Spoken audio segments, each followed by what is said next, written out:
अस्सलामु अलैकुम वरहमतुल्लाहि वबरकातुहू।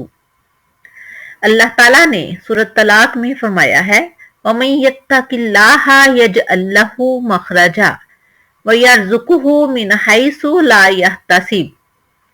जो कोई अल्लाह से डरता है और अल्लाह ताला पर भरोसा करता है, तवक्कुल रखता है, तो अल्लाह ताला उससे वहां से रिज़्क अता फरमाते हैं, यहाँ से वो सोच भी नहीं सकता।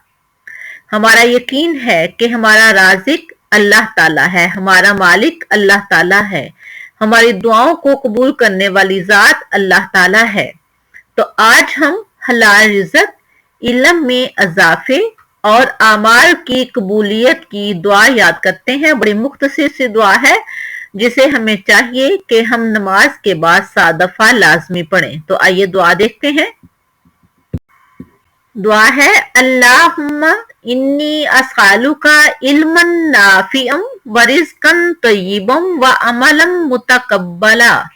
फिर देखें, अल्लाहुम्मा इन्नी अस्अलुका इल्मन नाफिअम व रिज़्क़न तय्यिबन व अमलन मुतक़ब्बला।